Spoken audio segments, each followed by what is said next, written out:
जेव्हा जेव्हा प्रेमाचा उल्लेख होतो तेव्हा लैला मजनू, हीर रांझा आणि ताजमहालची नावे प्रथम येतात.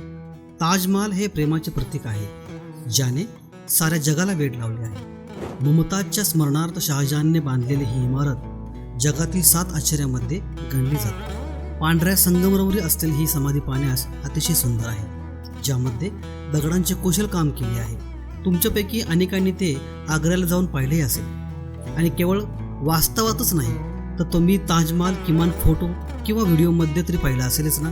आणि नसेल तर ह्या व्हिडिओच्या माध्यमातून आता तुम्ही बघून घ्याच. पण तुम्ही कधी विचार केला आहे का की त्यावरचा प्रत्येक शुभ्र दगड कसा काय रचला गेला असेल आणि ही संपूर्ण इमारत कशी उभी असेल? कारण आजच्या मोठमोठ्या इमारती आणि मोठमोठे पूल मजबूत सिमेंटचे बनलेले आहेत, पण काही कारणाने त्यांचे रूपांतर ढिगाऱ्यात झाले आहे.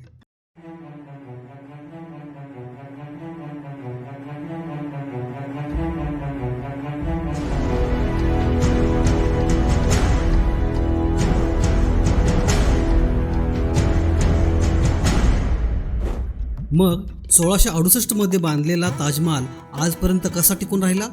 ज्यांना माहीत नाही त्यांच्यासाठी सांगतो की सिमेंटचा शोध 1824 मध्ये इंग्लंडच्या जोसेफ नावाच्या व्यक्तीने लावला होता, ज्याचा प्रयोग त्यांनी 1811 मध्ये सुरू केला आणि 1824 मध्ये तो यशस्वी झाला. त्याने पहिले सिमेंट बनवले, ज्याला नाव देण्यात आले पोर्टलँड सिमेंट. 1631 मध्ये ताजमहालचे बांधकाम सुरू झाले तेव्हा सिमेंटची माहितीही कोणाला नव्हती.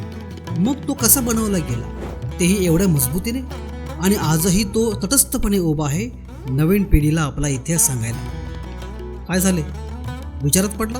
पण काहीही झाले तरी आम्ही तुम्हाला आज या व्हिडिओच्या माध्यमातून त्याची गोष्ट सांगणार आहे, परंतु व्हिडिओ अजिबात स्किप करू नका. चला तर मग ताजमहालची गोष्ट सुरू करू. बहुतेक लोकांनी हे ऐकले आहे, शहाजहानने त्याची तिसरी पत्नी मुमताजच्या प्रेमात ते बांधले होते आणि त्या काळात ते बांधण्यासाठी सुमारे 3 कोटी रुपये खर्च आला होता. आणि ताजमहाल अजूनही जगाला आश्चर्यचकित करण्यात कोणतीही कसर सोडत नाही. जरी तो पांढरा शुभ्र मार्बल असेल, मग ते कोरीव कामात वापरलेले अनोखे दगड असोत, पण आज आपण फक्त त्याच्या कारागिरीबद्दलच बोलणार आहोत. ताजमहालचा पाया लाकडापासून बनवला आहे. आता ही गोष्ट तुम्हाला ऐकायला विचित्र वाटत असेल आणि तुम्ही विचार करत असाल की तुम्ही वेडे झाले आहात का? लाकडी पाया 370 वर्षाहून अधिक काळ कसा काय टिकेल? पण हे सत्य आहे. या लाकडी पायामध्ये यमुनेची सर्वात मोठी भूमिका आहे, हे मी आज स्पष्ट करतो. मुमताज शिवाय शहाजहान अपूर्ण आहे, त्याप्रमाणे यमुनेशिवाय ताजमहाल निरुपयोगी आहे. यमुना नदी सुंदर व्ह्यू देते म्हणून नाही, कारण यमुनेशिवाय ताजमहालचे अस्तित्वच उरणार नाही. ह्या नदीशिवाय ताजमहाल कोसळेल. होय, तुम्ही बरोबर ऐकले. खरं तर हा सगळा खेळ बेसमध्ये असलेल्या लाकडांचा आहे. खरं तर ते इबोनी किंवा आबनूस झाडाचे लाकूड आहे. त्याचे लाकूड एक प्रकारे दगडासारखे टणक असते, जे सामान्य लाकडांसारखे पाण्यावर तणगत नाही तर बुडते. ह्या लाकडांचे वैशिष्ट्य म्हणजे त्यांना कीड वाळवी लागत नसते. आणि सर्वात महत्त्वाचे म्हणजे जर तुम्ही त्याच्या लाकडात कायमस्वरूपी 30 किंवा 30% जास्त ओलावा ठेवला तर त्याचे लाकूड कधीही खराब होत नाही. ताजमहालच्या बाबतीतही तेच आहे. यमुनेच्या पाण्यातून या लाकडापर्यंत पुरेसा ओलावा पोचतो आणि त्यामुळेच ते लाकूड दगडापेक्षा घट्टपणे जमिनीत मजबूतीने उभे राहते. आणि हेच कारण आहे की यमुना नदीवर ताजमहाल अजूनही तटस्थ उभा आहे. त्याची दुसरी बाजू पाहिली तर ज्या प्रकारे यमुना कोरडी पडत आहे त्याने पुरातत्वशास्त्रज्ञांची चिंता वाढवली आहे. ज्या दिवशी यमुनेचे पाणी खूप कमी होईल त्या दिवशी जंगलातील आर्द्रता 30% खाली जाईल आणि ताजमहाल कोसळेल, असा त्यांचा अंदाज आहे. आता तुम्हाला समजले की जेव्हा फाउंडेशनमध्ये दगड नाही तेव्हा सिमेंटची काय गरज असते. पण आता विचार करण्यासारखी गोष्ट अशी आहे की ताजमहाल लाकडी बेसवर उभा आहे, मग त्याचे काय? जेव्हा आम्ही तुम्हाला फाउंडेशनबद्दल सांगितले तेव्हा आम्ही त्याबद्दलही सांगू. एवढा मजबूत ताजमहाल सिमेंटशिवाय कसा बनवला गेला यावर चर्चा होत असताना आधी सिमेंटचा इतिहास जाणून घ्या. सिमेंटचे उत्पादन करणारे पहिले श्रेय इंग्लंडच्या जोसेफ एस्पिन यांना दिले जाते, ज्यांनी 1824 मध्ये पोर्टलँड सिमेंटसाठी पहिल्यांदा पेटंट काढले.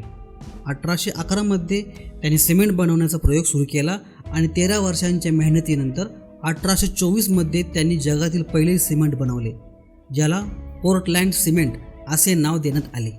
आता 1824मध्ये सिमेंट आले आणि ताजमहालचे बांधकाम 1631मध्ये सुरू झाले. म्हणजे साधारण 190 वर्षांचा फरक आहे. मग ताजमहालवरचे दगड एकमेकावर कसे ठेवलेत? आजकाल संगमरवरी पेस्ट करण्याच्या अनेक पद्धती आहेत, ज्याद्वारे संगमरवरी दगड एकमेकावर रचले जातात. मात्र त्यावेळी दगड चिटकवण्यासाठी किंवा पाया भरण्यासाठी विशिष्ट प्रकारची सामग्री तयार केली जात होती आणि ताजमहालमध्ये केवळ संगमरवरी दगड वापरण्यात आले होते असे नाही. त्याच्या बांधकामात अनेक प्रकारचे मौल्यवान खडे सुद्धा वापरले गेले होते, जसे एकिक, येमेन टाईट, फिरोजा, रजवाड, मुंगा, सुलेमानी, लेसिनिया ह्यासारख्या मौल्यवान दगडांचा वापर थोड्याफार प्रमाणात केला गेला होता. याशिवाय ताजमहालमध्ये काही अतिदुर्मिळ खड्यांचाही वापर करण्यात आला आहे. तिलाई, पायझहर, अजुबा, खाटू, मॅग्नेटिस. constructor.org वरील लेखानुसार ताजमहालच्या पायासाठी एक वेगळे मिश्रण असलेली पेस्ट बनवण्यात आली होती, ज्याला त्याचे नाव सुरूज सांगितले जाते. ही पेस्ट चिकणमातीपासून बनवली गेली होती. याशिवाय त्यात गूळ, डाळी, साखर, डिंक आदी प्रकारचे नैसर्गिक घटक टाकण्यात आले होते. ह्यांच्याच मदतीने एक मजबूत असा ताजमहाल बांधला गेला आणि त्याच्या मदतीने त्याला एवढी पकड मिळाली की आज अनेक वर्षानंतरही ताजमहाल भूकंप, वादळ, पाऊस, सूर्यप्रकाश, उष्णता, थंडी यांचा सामना करत उभा आहे. ते इतके मजबूत आहेत की भूकंपानेही ताजमहाल पडू शकत नाही. मित्रांनो, ही गोष्ट थोडी शास्त्रशुद्ध आहे, पण गंमत अशी की भूकंपाचा मोठा धक्काही ताजमहालला पाडू शकत नाही. होय, ताजमहाल हे केवळ प्रेमाचे प्रतीक आणि पांढरी संगमरवरी सुंदर इमारत नाही, तर मुघल काळातील स्थापत्य अभियांत्रिकेचे एक उत्तम उदाहरण आहे. जर तुम्ही ताजमहाल नीट पाहिला असेल तर तुम्हाला एक गोष्ट नक्कीच लक्षात येईल की मुख्य इमारतीभोवती बांधलेले 4 मिनार एकमेकांना पूर्णपणे लंबवत नाही. हे त्या काळात जाणून बुजून केले गेले होते. ती मिनारे थोडेसे बाहेरच्या बाजूला झुकलेले आहेत, जेणेकरून भूकंप झाला तर ती 4ही मिनारे मुख्य इमारतीपासून दूर पडले जातील आणि अशा प्रकारे मुख्य इमारतीवर भूकंपाचा कोणताही परिणाम होणार नाही आणि ती सुरक्षितपणे वाचली जाईल. आणि शेवटी एक गोष्ट समजून घ्या, आणि शहाजहानने कोणत्याही मजुराचे हात कापले नव्हते. ही फक्त एक अफवा आहे, आणखी काही नाही. जर तुम्हाला आणखी काही मनोरंजक गोष्टीबद्दल माहिती हवी असेल तर आम्हाला कमेंट करून सांगा. ज्या विषयावर जास्त कमेंट येतील त्या विषयावर आम्ही नक्की व्हिडिओ बनवू. जर तुम्हाला ह्या व्हिडिओच्या माध्यमातून थोडे जरी ज्ञान मिळाले असेल तर आम्हाला फेसबुकवर फॉलो करा आणि आपल्या मित्रांबरोबर शेअर करायला विसरू नका. जर हा व्हिडिओ तुम्ही यूट्यूबवर पाहत असाल तर सबस्क्राईब सोबत बेल आयकॉनही प्रेस करा, जेणेकरून आमचे नवीन व्हिडिओचे नोटिफिकेशन तुमच्यापर्यंत येतील. तर पुरते एवढेच. आम्ही तुम्हाला भेटू नवीन मनोरंजक व्हिडिओसोबत. धन्यवाद.